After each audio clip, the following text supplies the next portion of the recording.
সমাধান চাও যদি জীবনে মরণে, ফিরে যাও খুঁজে নাও চোখ রাখো কোরআনে। তবেই পাবে সুখ শান্তির ঠিকানা, তবেই পাবে সুখ শান্তির ঠিকানা, যদি মেনে নাও তুমি মনে প্রাণে সমাধান। ও সমাধান, সমাধান চাও যদি জীবনে মরণে, ফিরে যাও খুঁজে নাও চোখ রাখো কোরআনে। লা ইলাহা, লা ইলাহা ইল্লাল্লাহ,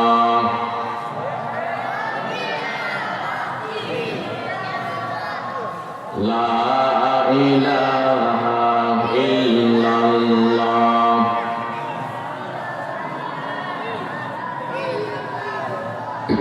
লা ইলাহা ইল্লাল্লাহ, মুহাম্মাদুর রাসূলুল্লাহ। সকলে বলি সাল্লাল্লাহু আলাইহি ওয়াসাল্লাম।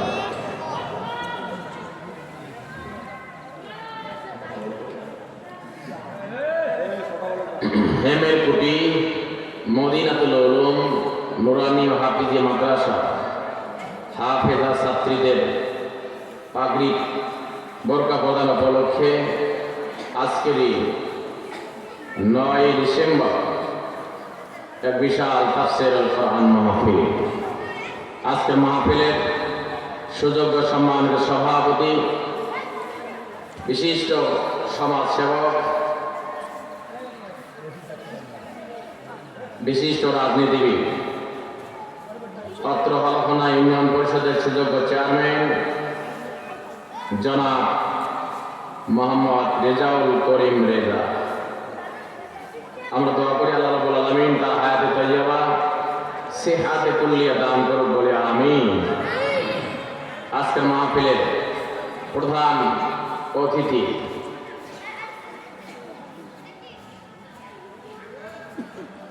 হলফনা ইউনিয়ন পরিষদের সাবেক চেয়ারম্যান, সাবেক সংসদ সদস্য জনাব আলহাজ মোহাম্মদ উমর ফারুক। প্রধান মেহমান হিসেবে উপস্থিত থাকবার কথা রয়েছে প্রথম শ্রেণীর ঠিকাদার জনাব আলহাজ মোহাম্মদ আব্দুর রাজ্জাক, সেই সাথে বিশেষ অতিথিবৃন্দ এবং আমন্ত্রিত অতিথিবৃন্দ। মাহফিলের সার্বিক তত্ত্বাবধানে আছেন জনাব আব্দুল লতিফ ব্যাপারী, সভাপতি অত্র মাদ্রাসা এবং সেক্রেটারি মাওলানা মাহবুবুর রহমান সহ। আজকের এই মাহফিলে এই পোস্টারে যাদের নাম দিয়ে পোস্টারটা অলঙ্কৃত হয়েছে, আমরা সবার জন্য দোয়া করি আল্লাহ রাব্বুল আলামিন কাল কিয়ামতের দিন একটি জান্নাতের মাউস তৈরি করে এই সমস্ত ভাইদের দিয়ে সাজানোর তৌফিক দান করে বলি আমিন। আজকের মাহফিলের মধ্যমণি প্রধান বক্তা, বিশিষ্ট ইসলামী চিন্তাবিদ, এটিএন বাংলা ধর্মীয় আলোচক, বাইতুল নূর জামে মসজিদের সম্মানিত খতিব জনাব হাফেজ হযরত মাওলানা শফিউল আজম রংপুর। তিনি ইতিমধ্যে আমাদের মাঝে এসে পৌঁছেছেন। অল্প সময়ের মাঝে তিনি আমাদের মাঝে আসবেন ইনশাআল্লাহ। বলেন না ইনশাআল্লাহ। আমরা দোয়া করি আল্লাহ রাব্বুল আলামিন আজকের এই ময়দানে ভাইয়ের কণ্ঠ থেকে এমন কিছু কথা বের করার তৌফিক দান করুন, যেই কথাগুলো এই এলাকাবাসীর জন্য নাজাতের ওসিলা হয় বলে আমিন। সম্মানিত ভাইরা, আসুন আমরা সর্বপ্রথম সে আল্লাহ তাআলা দরবারে শুকরিয়া আদায় করে যে মহান মনিব অত্যন্ত মেহেরবানি করে, পছন্দ করে, ভালোবেসে আজকের এই জান্নাতের বাগানে আসার এবং বসার তৌফিক দিলেন। আমরা যদি খুশি হয়ে থাকি, দেরি নয়, আওয়াজ করে পড়ি আলহামদুলিল্লাহ। আর করে পড়ি আলহামদুলিল্লাহ। দরুদ সালাম সেই বিশ্ব মানবতার দরবারে যিনি সাইয়্যিদুল আম্বিয়া, সাইয়্যিদুল মুরসালিন, সাইয়্যিদুল আম্বিয়া ওয়াল মুরসালিন। আমরা এমন এক নবীর উম্মত, যদিও বা আমার একটা নবী সবার শেষে আগমন, ততক্ষণ পর্যন্ত কোন নবী জান্নাতে যাওয়ার পারমিশন পাবে না যতক্ষণ না আমার আপনার নবী আমাদেরকে নিয়ে জান্নাতে যাবে। সুবহানাল্লাহ বলতে পারলেন না? খুশি হননি আপনারা? আওয়াজ করে বলি সুবহানাল্লাহ। তাহলে আসুন আমরা সেই নবীর উপরে সংক্ষিপ্ত আকারে দরুদ সালাম পেশের লক্ষ্যে কণ্ঠকে উজাড় করে দিয়ে আওয়াজ করে পড়ি সাল্লাল্লাহু আলাইহি ওয়াসাল্লাম।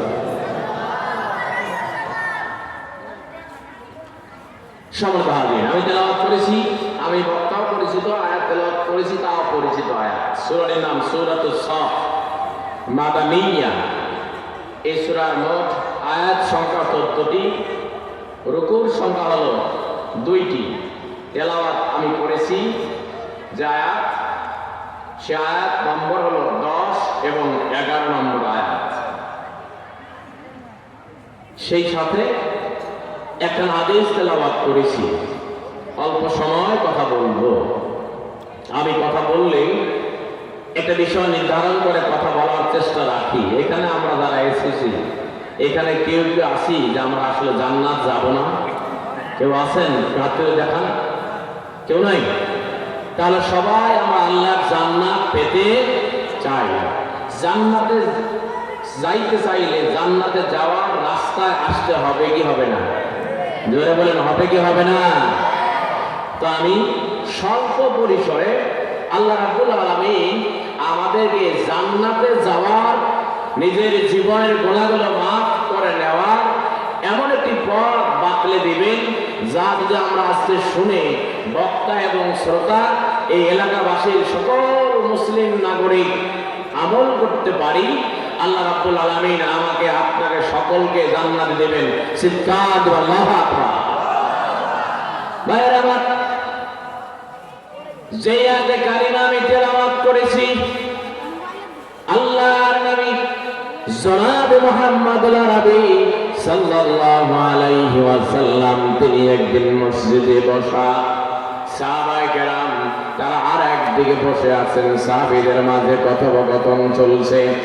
সাহাবায়ে কেরামরা একজন আর একজনের দিকে বলতেছে, বলা বলি করতেছে, ভাবে সাহাবীরা বলতেছে যদি আমরা জানতে পেতাম এমন কোন পথ, এমন কোন পরামর্শ, এমন কোন সাজেশন, এমন কোন দিক নির্দেশনা যদি আমরা জানতে পেতাম যেই কাজটা করলে আমরা সরাসরি আল্লাহর জান্নাতে যাব, আর আল্লাহর জান্নাতে যাওয়ার জন্য ওই কাজটা করতে গিয়ে নিজের জান দিতে হলেও, মাল দিতে হলেও, জান এবং মালের বিনিময় হলেও আল্লাহর জান্নাত নেওয়ার জন্য আমরা নিজের জীবনটা পর্যন্ত বিলিয়ে দিতাম। চিৎকার দিয়ে বলেন সুবহানাল্লাহ। আরো জোরে বলেন সুবহানাল্লাহ। অর্থাৎ আমরা যেমন জান্নাতে যাওয়ার জন্য সহজ রাস্তা খুঁজি, বাবা নামাজ পড়ি আর না পড়ি আমার ঈমান পাকা আছে, আছে না নাই? বলতে আছে না নাই? ভাইরা, আল্লাহর নবীর সাহাবীরা এভাবে বলা বলি করতেছিল, কিন্তু রাসূলের কাছে কিভাবে বলবে? রাসূলের কাছে তারা কে যাবে সেই সাহস তারা পাচ্ছে না। আল্লাহর নবী যখনই কোন সমস্যায় পড়ে যান, আল্লাহ তাআলার স্পেশাল মেসেঞ্জারকে পাঠিয়ে দিয়ে সমাধানমূলক আয়াতে কারিমা আল্লাহ নাযিল করে দেন। আল্লাহর নবী জনাব মুহাম্মদুল আরবি সাল্লাল্লাহু আলাইহি ওয়াসাল্লাম সাহাবায়ে কেরামদের রকমের মনের চাওয়া, মনের বাসনা, মনের কামনা আল্লাহ রাব্বুল আলামিন জিবরিল আমিনের মাধ্যমে আল্লাহর নবীর দরবারে এই মুহূর্তে, সেই মুহূর্তে সাহাবায়ে কেরামরা আবেদন নিবেদন করেছিল, জানার চেষ্টা করেছিল, জান্নাতে যাওয়ার চিন্তা চেতনা লালন করে তারা বলা বলি করতেছিল। এই সময় আল্লাহ রাব্বুল আলামিন বিশ্ব নবীর দরবারে সূরাতুস সাফের মাদানিয়া, এই সূরা সাফ মাদানিয়া, এই সূরা সাফের 10 এবং 11 নম্বর আয়াত আল্লাহ নবীর দরবারে আল্লাহ পাঠায় দিলেন। চিৎকার দিয়ে বলেন সুবহানাল্লাহ। ভাইরা আমার, আল্লাহর নবী সাহাবায়ে কেরামদের জানায় দিবেন এভাবে, ও আমার সাহাবায়ে কেরামরা, তোমাদের মাঝে যদি কারো এমন চিন্তা চেতনা থাকে যদি এমন কোন ব্যক্তি মনের কামনা বাসনা থাকে সে আল্লাহর জান্নাত যেতে চায়, প্রিয় ভাইয়েরা আমার, ও হলকানার ভাইয়েরা, ও হেমের কুটির ভাইয়েরা, আমরা প্রতিটা মানুষ, এই এলাকার খেটে খাওয়া মেহনতি মানুষগুলো, প্রতিটা মানুষ চায় আল্লাহর জান্নাতে যাবে।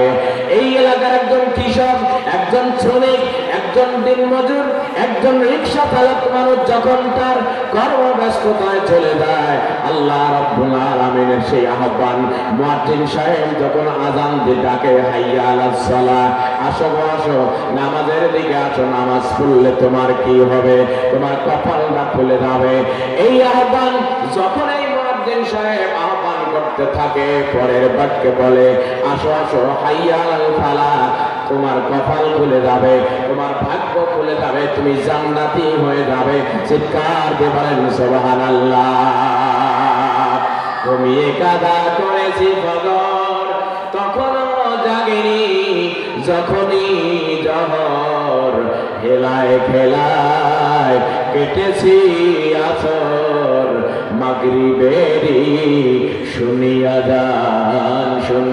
দান, এশার জামাতে হরে শামিল, এখনো আছে তোর জামাতে স্থান। লিল্লাহি তাকবীর।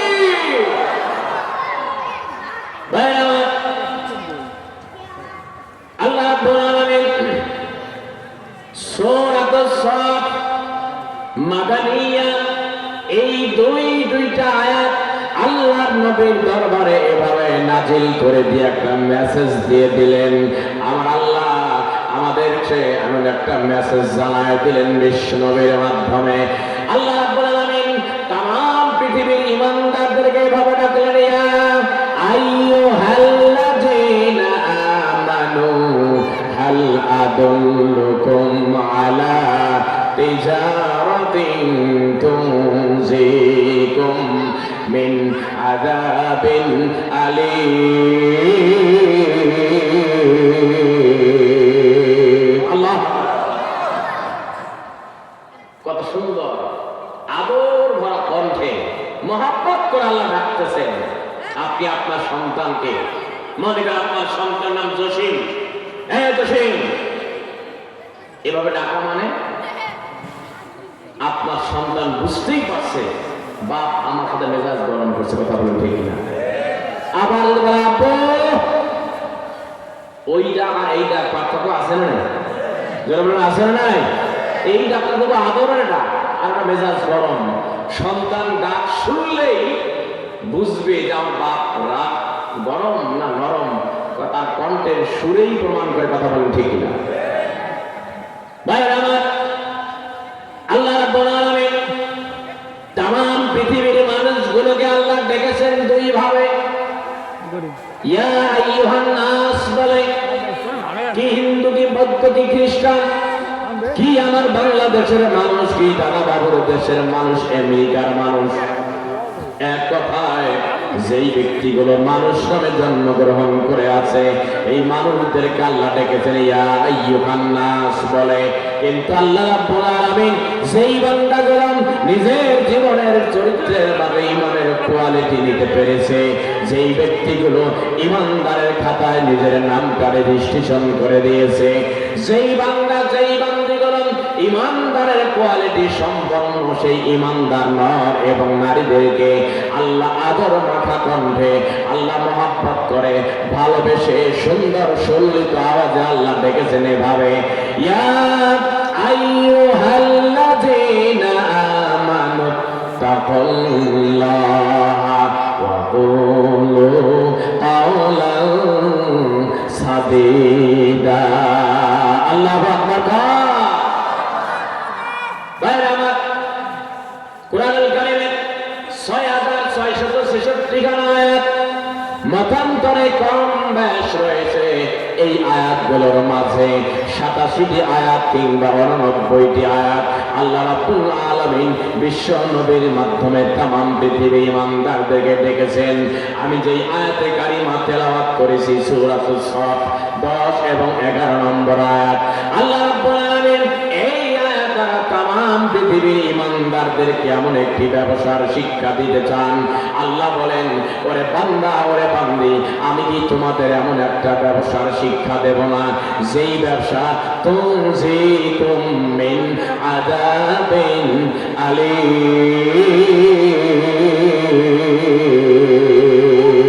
আল্লাহু আকবার।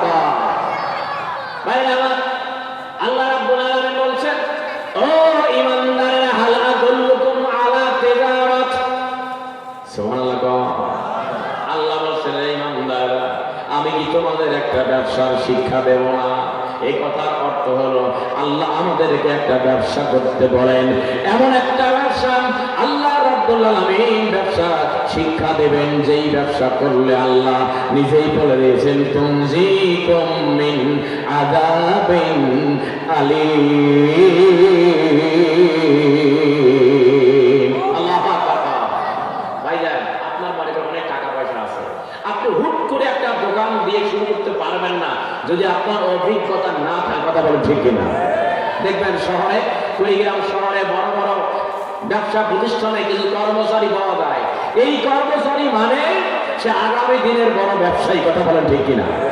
অনেক সম্পদওয়ালা মানুষ, কিন্তু তারপরেও কর্মচারী হয়। কারণ যে আমি এই ব্যবসা আসলে হাল হকিকতটা কি আমার তো আইডিয়া নিতে হবে, আমাকে কাস্টমার চিনতে হবে, একটু পরিচিত হতে হবে, তারপরে না আমি মাঠে ময়দানে নামবো। কথা বলেন ঠিক কিনা? ভাইরা আমার, আল্লাহ রাব্বুল আলামিন আমাদের এমন একটি ব্যবসার শিক্ষা দিতে চান।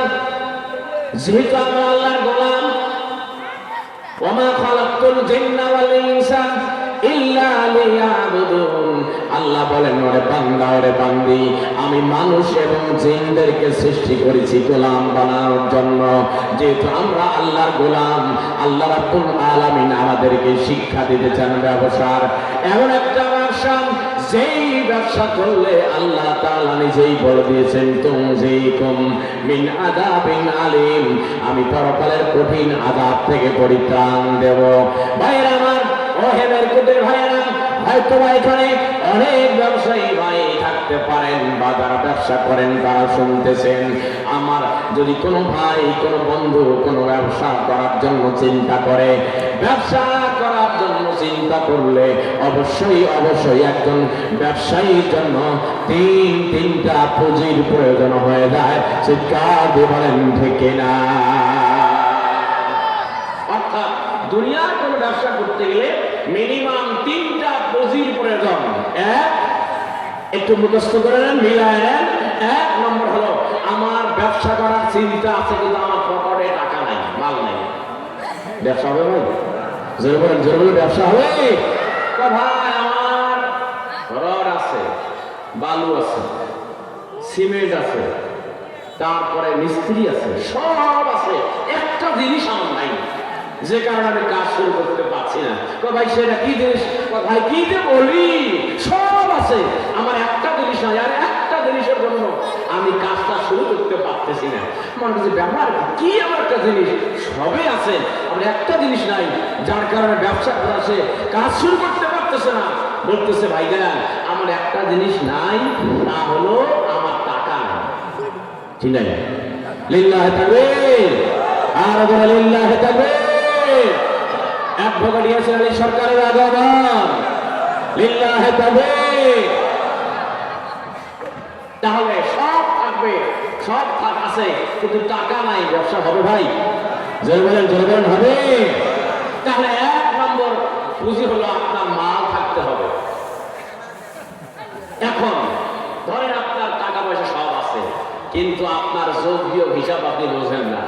মাল কিনবেন কয় টাকা দিয়ে, বেচবেন কয় টাকা, যেভাবে বেচলে আপনার মালিক হিসেবে আপনার মিনিমাম মাসে একটা আয় হবে, কর্মচারী বেতন হবে, ঘর ভাড়া হবে, বিদ্যুৎ বিল হবে, সামগ্রিক ব্যয় করে আপনি কিভাবে ব্যবসা করবেন এই যোগ বিয়োগ আপনি জানেন না। ভাইজান, এই যোগ বিয়োগ না জানলে ব্যবসা চলবে? যেটা বলেন, চলবে? এখন আপনার মালও আছে, আপনার মেধাও আছে, কিন্তু আপনি পরিশ্রম করবেন না। পরিশ্রম না করলে দুইটা জিনিস আছে, কিন্তু পরিশ্রম নাই। যেমন আপনার ব্যবসায় লাভ হওয়ার সম্ভাবনা নাই, যতই বড় থাকুক, টাকা পয়সা থাকুক, মেধা থাকুক, পরিশ্রম না করলে ব্যবসা করা সম্ভব নয়। কথা বলেন ঠিক কিনা ভাইয়ের আমার? তাহলে একটা আবার কান লাগান, খেয়াল করুন। এই দুনিয়ার ব্যবসা করতে গেলে তিনটা পুঁজির প্রয়োজন হয়। এই দুনিয়ার পুঁজি তিনটা পুঁজির মাধ্যমে যদি আপনি ব্যবসা শুরু করতে যান, আপনাকে নিশ্চিত থাকতে হবে এই দুনিয়ার ব্যবসায় লাভ হতে পারে এবং লস হতে পারে। লাভ এবং লস মিলে এই দুনিয়ার ব্যবসা। চিৎকার দিয়ে বলেন ঠিক কিনা? যদি আপনার ব্যবসায় যদি বলেন যে ভাই আমার ব্যবসায় লস নয়, তাহলে এটা সিটেরই বাটপাড়ি, যারা কিছু কথা বলেন ঠিক কিনা? দুনিয়ার ব্যবসা মানে লাভ হবে, লস হবে, আর ব্যবসার নীতি এটা, লাভ লস মিলেই ব্যবসা। কথা বলেন ঠিক কিনা ভাইরা আমার? কিন্তু আল্লাহ রাব্বুল আলামিন আমাদেরকে এমন একটা ব্যবসার শিক্ষা দিতে চান, সেই ব্যবসা করলে আল্লাহ পরিষ্কার বলে দিয়েছেন, ওরে বান্দা, ওরে বান্দি, ইমানদার নর এবং নারীরা, আমার সাথে যেই বান্দা যেই বান্দিরা ব্যবসা করবে, ওই বান্দা ওই বান্দির জন্য স্পেশাল একটি খবর মেসেজ হলো এরকমের, আমার সাথে ব্যবসা করতে পারলে কোনো ব্যক্তির লস হবে না, বরং ওই বান্দা ওই বান্দির জন্য আমি রব্বুল আলামিন জান্নাতের আটখানা দরজা একেবারে উন্মুক্ত করে দেব। চিৎকার দিয়ে বলেন সুবহানাল্লাহ, আর জোরে বলেন সুবহানাল্লাহ। তাহলে আল্লাহর সাথে ব্যবসা করবো কারা? হাত তুলে দেখা, ইল্লাহে থাকবে, আর বলে ইল্লাহে থাকবে। বন্ধুরা আমার, আল্লাহ রাব্বুল আলামিন আমাদেরকে এমন একটা ব্যবসার শিক্ষা দিতে চান, যেই ব্যবসা করলে লস হবে না, যেই ব্যবসা লস হওয়ার সম্ভাবনা নাই। প্রিয় ভাইরা আমার, ব্যবসা করব আল্লাহর সাথে জান্নাতে যাওয়ার আশায়।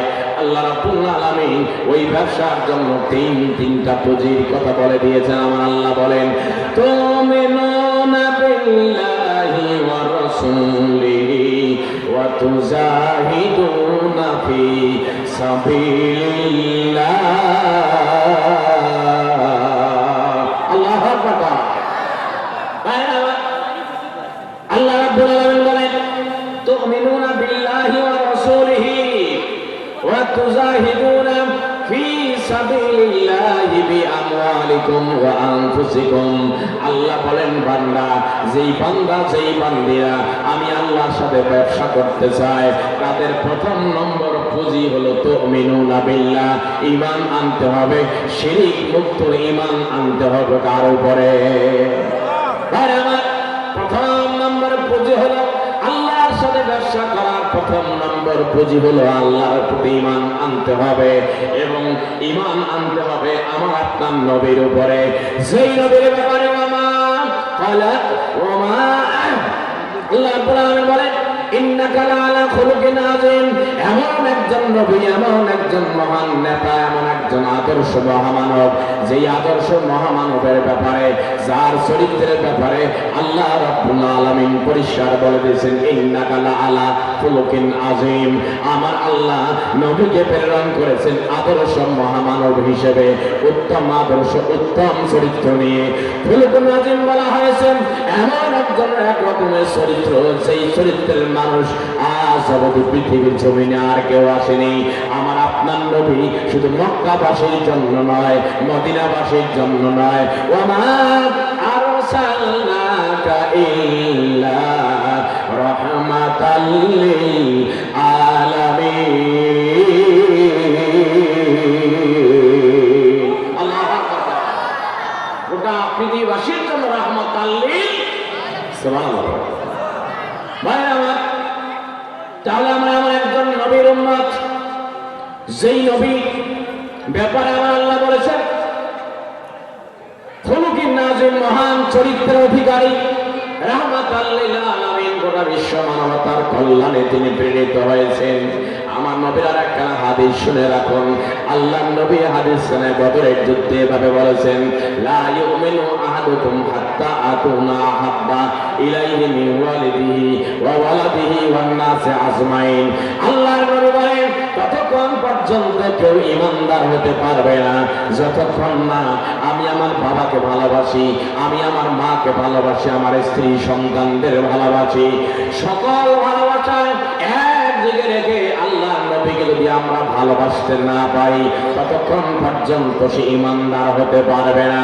আল্লাহর নবী বদরের যুদ্ধে সাহাবায়ে কেরামদেরকে হাদিস কানা শোনালেন। এমন একটা যুদ্ধ, যেই যুদ্ধে মুসলমানদের সংখ্যা হলো 313 জন আর কাফেরদের সংখ্যা 1000। এইরকম 3 গুণের অধিক সাহাবী, অধিক কাফের বেদীনদের বিরুদ্ধে মাত্র 313 জন মুজাহিদ অংশগ্রহণ করেছেন। আল্লাহর নবী যখন এই হাদিস সাহাবায়ে কেরামদেরকে শোনায় দিলেন, আল্লাহর নবীর সাহাবায়ে কেরামদের মনটা একেবারে দৃঢ়, মনটা মজবুত হয়ে গেল, তাদের মনটা আনন্দিত হয়ে গেল। সংখ্যায় যদিও আমরা কম, তারপরেও আল্লাহ রাব্বুল আলামিন বলে দিয়েছেন, ইয়াকুম মিনকুম ইশরুনা সাবিরুনা ইয়াগলিবু মিয়াতাইন। যদি কোনো ঈমানদার ধৈর্যের পরিচয় দিতে পারে, তারা 20 জন সংখ্যায় হলেও আল্লাহ রাব্বুল আলামিন 200 কাফেরদের বিরুদ্ধে জয়লাভ করাবেন আমার আল্লাহ। চিৎকার দিয়ে বলেন সুবহানাল্লাহ, আর জোরে বলেন সুবহানাল্লাহ।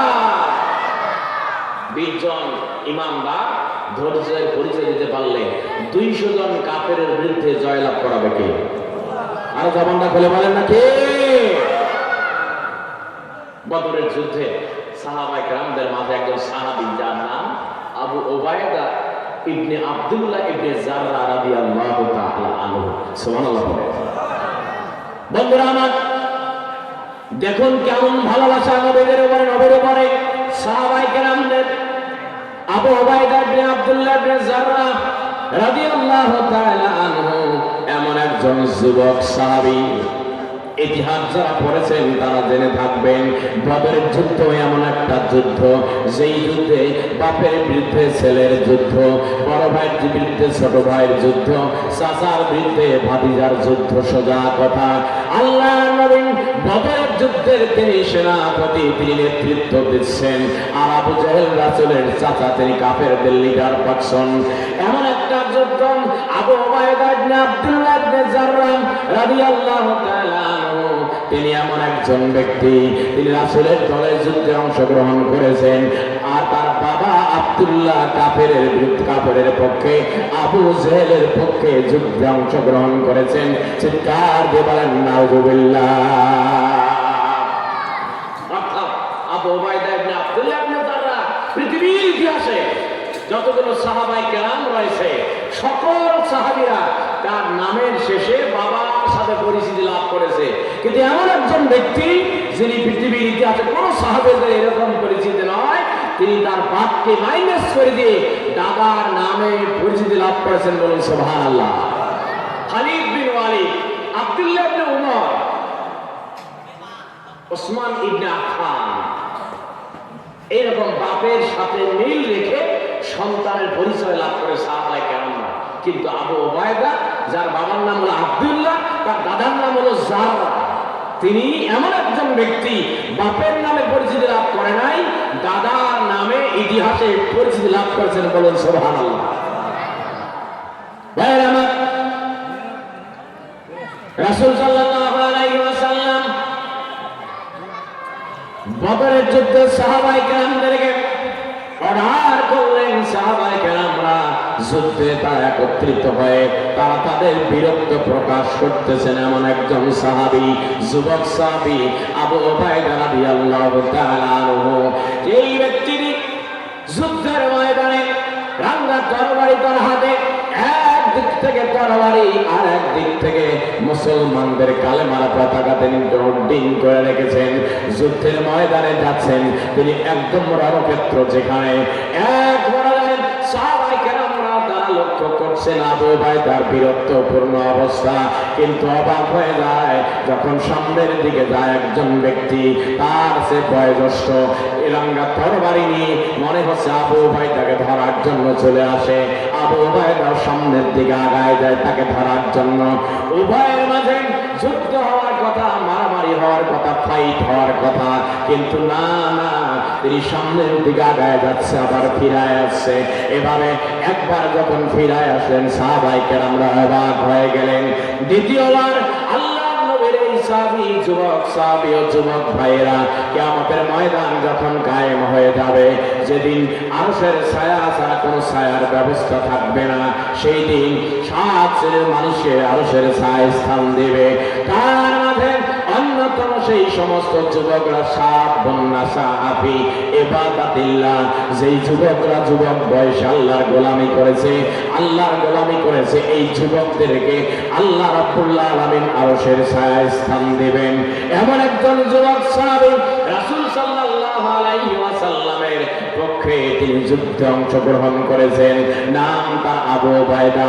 তিনি প্রথমবার গেলেন, গিয়ে তিনি দেখতে পেলেন একজন কাফের মুশরিক সামনের দিকে আগায় আসছে, কিন্তু না না, প্রথমবার তিনি তাকে পাওয়ার পরেও কোন রকমের প্রতিরোধ করলেন না, কোন আক্রমণ করলেন না। তিনি আবার ব্যাক করলেন, ফিরে আসলেন, মুসলমানদের কাতারে চলে আসলেন। এবার তিনি আবার সামনের দিকে আগাচ্ছেন, কিন্তু এবার দিয়ে দেখেন ওই ব্যক্তিটি আবার চলে আসছে। আবু উবাইদা দ্বিতীয়বারও তিনি তাকে আঘাত করলেন না। দুইজনেই মুখোমুখি হওয়ার পরে কেউ কাউকে আঘাত করলো না।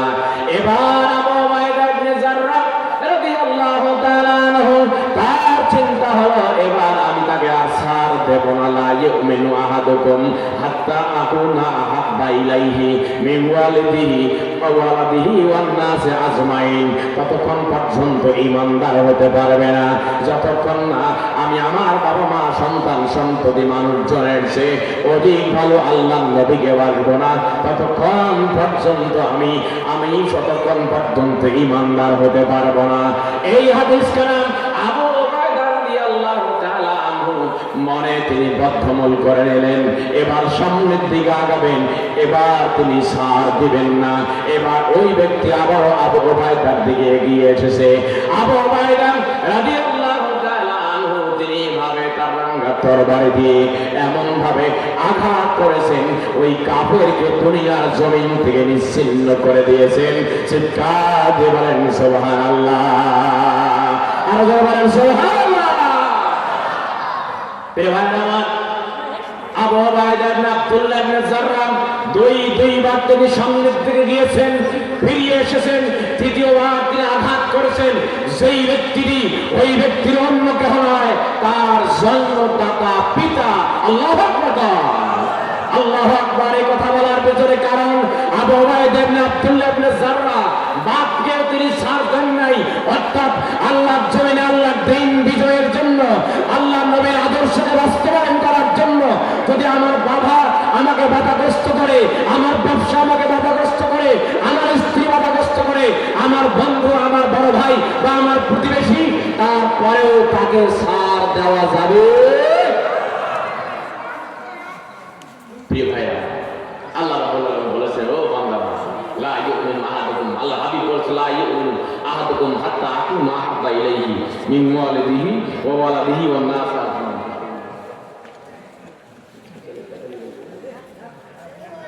ভাইরা আমার, তাহলে আল্লাহ রাব্বুল আলামিন বলেন, দুনিয়ার মানব মানবী, যেই বান্দা, যেই বান্দিরা আমি আল্লাহর সাথে ব্যবসা করতে চাই, আমি আল্লাহর সাথে ব্যবসার মাধ্যমে জাহান্নাম থেকে বাঁচতে চাই, আমি রব্বুল আলামিন ওই বান্দা, ওই বান্দীদের জন্য স্পেশাল খবর দিব এভাবে, তুমিনুনা বিল্লাহি ওয়া রাসূলিহি ওয়া তুজাহিদুনা ফি সাবিলিল্লাহ।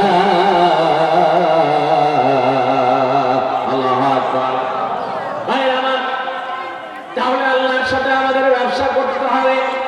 এক নম্বর পুঁজি হলো আমরা ঈমান আনবো আল্লাহ তাআলার উপরে। দুই নম্বর ঈমান আনতে হবে রাসূলের উপরে।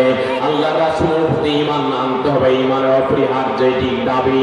আমার আল্লাহ জাহান্নাম থেকে বাঁচার জন্য 3 নম্বর যেই পুঁজি, যেই ব্যবসার রাস্তা দেখিয়ে দিয়েছেন, আল্লাহ বলেন তুজাহিদুনা ফি সাবিলিল্লাহ।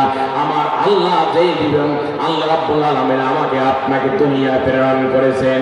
আল্লাহর সিদ্ধান্ত হলো তুজাহিদুনা ফি সাবিলিল্লাহি বিআমওয়ালিকুম, তোমাদেরকে আল্লাহর দ্বীন বিজয়ের জন্য আল্লাহর পথে ফি সাবিলিল্লাহ, আল্লাহর পথে সংগ্রাম করতে হবে। তুজাহিদুনা ফি সাবিলিল্লাহ, আল্লাহর পথে সংগ্রাম করতে হবে। কি দিয়ে? তাও আল্লাহ বলে দিয়েছেন। আল্লাহ বলেন বিআমওয়ালিকুম ওয়া আনফুসিকুম, সর্বপ্রথম মাল দিয়ে, প্রয়োজন হলে জান দিয়ে আল্লাহর দ্বীনকে বিজয় করে নিয়ে আসতে হবে। চিৎকার দিয়ে বলেন সুবহানাল্লাহ।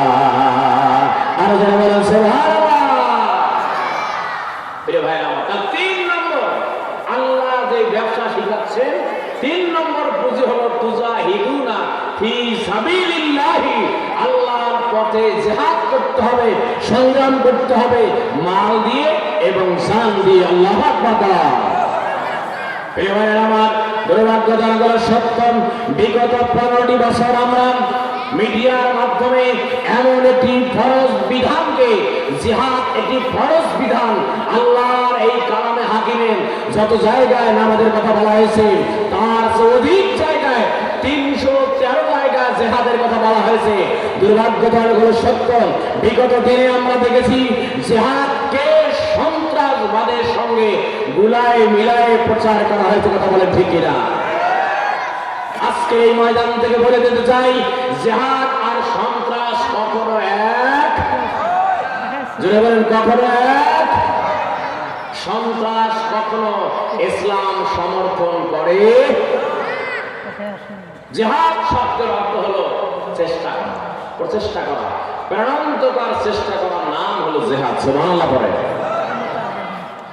কিন্তু সন্ত্রাসী কার্যক্রম কাকে বলে? ত্রাস সৃষ্টি করা, ভয়ের সৃষ্টি করে, জোর করে, জবরদস্তি করে, গুলি করে, মেরে ফেলে দুনিয়ার জমিন থেকে বিদায় করে দিয়ে একটি কাজকে বাধাগ্রস্ত করার নাম হলো সন্ত্রাস। কথা বলেন ঠিক কিনা? এ ভাই আমার, সন্ত্রাসকে কখনো ইসলাম সমর্থন করে না। আপনারা জানেন, আপনার নবী তায়েফের ময়দানে রক্তাক্ত হয়ে গিয়েছিল। আল্লাহর নবীর দরবারে ফেরেশতারা এসেছিল, ওগো আল্লাহর নবী, আপনি অনুমতি দেন আমরা তায়েফবাসীকে উলটপালট করে দেই। কিন্তু রাসূল তা করেননি। কেন করেননি? তিনি বলেছেন, যদি আজকে আমি তায়েফবাসীদেরকে অনুমতি দিয়ে নাস্তানাবুদ করে দেওয়ার অনুমতি দেই, অর্ডার দেই, উলটপালট তোমরা করে দাও, তাহলে আমি কার কাছে গিয়ে দিনের দাওয়াত দেব? আল্লাহু আকবার।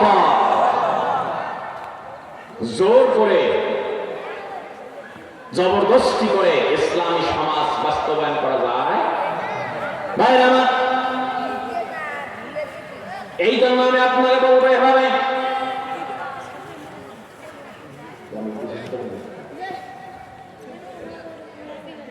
ভাইরা আমার, তাহলে তুজাহিদুনা ফি সাবিলিল্লাহি বিআমওয়ালিকুম ওয়া আনফুসিকুম, আমার আল্লাহ বলেন, বান্দা আমার সাথে ব্যবসা যদি করতে চাও, তার প্রথম নম্বর পুঁজি হলো ঈমান আনতে হবে আল্লাহ তাআলার উপরে, ঈমান আনতে হবে রাসূলের উপরে, এবং আল্লাহর পথে সংগ্রাম করতে হবে মাল দিয়ে এবং জান দিয়ে।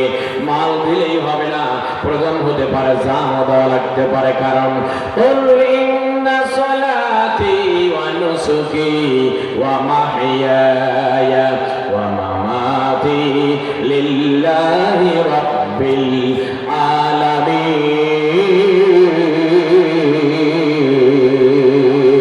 الله أكبر। الله বলেন, قل إن صلاتي, নিশ্চয় আমার নামাজ, আমার কুরবানি, আমার জীবন, আমার মৃত্যু কার জন্য? একটু আস্তে বলুন, কার জন্য? وما كان لنفس أن تموت إلا بإذن الله। আল্লাহু আকবার। কোন ব্যক্তির মৃত্যু হবে না যতক্ষণ না আমরা আপনার নির্দিষ্ট টাইম অতিক্রম না করি, যতক্ষণ না আল্লাহর অর্ডার না হয়, ততক্ষণ পর্যন্ত আমরা আমার একবার কারো মৃত্যু হবে না। এই জন্য মাল দিয়ে জান দিয়ে আল্লাহর দিনকে বিজয় করার চেষ্টায় থাকতে হবে। যদি আমরা এভাবে জিহাদ করতে পারি, প্রাণান্তকর চেষ্টা চালাতে পারি, দিন বিজয়ের আন্দোলনে শরীক হতে পারি, মনে রাখবেন এত সহজভাবে কোন জায়গায় জান্নাতে যাওয়ার ওয়াদা আল্লাহ করে নাই। ততক্ষণ পর্যন্ত জান্নাতে যাওয়া যাবে না যতক্ষণ পর্যন্ত না দিন বিজয়ের জন্য মাল এবং জান দিয়ে সংগ্রাম করব না। ভাই আমার, যদি আমরা আল্লাহর দেওয়া বিধান মোতাবেক, আল্লাহর দেওয়া পরামর্শ মোতাবেক আমরা ব্যবসা করতে পারি, লাভ হবে কি? আমার আল্লাহ বলছেন, দুনিয়ার মানব মানবী আমার সঙ্গে যারা ব্যবসা করবে, সে নারী হোক আর পুরুষ হোক, যুবক হোক আর যুবতী হোক, সে সাধারণ মানুষ হোক অথবা শিক্ষিত হোক আর অমূর্খ হোক, যেই হোক না কেন, যারা এভাবে কাজ করবে আমি রব্বুল আলামিন তার জন্য শুভ সংবাদ এভাবে দেব, ইয়াগফির লাকুম যুনুবাকুম ওয়া ইউদখিলকুম জান্নাতিন তাজরি মিন তাহতিহাল আনহার। আল্লাহু আকবার। আল্লাহ বললেন, যারা এই ব্যবসা আমার সাথে করতে পারবে, ইয়াগফির লাকুম যুনুবাকুম, জীবনের গুনাহগুলো মাফ করে দেবে কে? আর যারা বলতে হবে কে?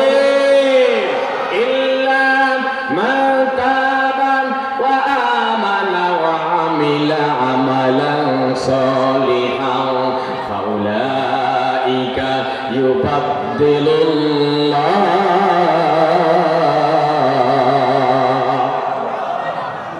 ইল্লা মান তাবা ওয়া আমানা, যে ব্যক্তি ফিরে আসে, তওবা মানে ফিরে আসে, অনুতপ্ত হয়ে ফিরে আসে, ইমানের শুধু আমলের জিন্দেগি তৈরি করে, তার জীবনের গুনাহ শুধু মাফই করবেন না, অনুরূপ সব আল্লাহ আমল নামায় দিবেন। বলুন সুবহানাল্লাহ। এই জন্য ভাইজান, জীবনের গুনাহ একমাত্র মাফকারী তিনি, সুতরাং তার পথেই আমাদের থাকতে হবে। থাকতে পারলেই ইয়াগফির লাকুম যুনুবাকুম, আল্লাহ আমার আপনার গুনাহগুলো মাফ করে দেবেন। আর গুনাহ যদি মাফ হয়, একজন শিক্ষার্থী যদি পরীক্ষার খাতায় 100% লেখা আসে, ওই ছাত্রের ফেল করার সম্ভাবনা, কথা বলেন ঠিক কিনা?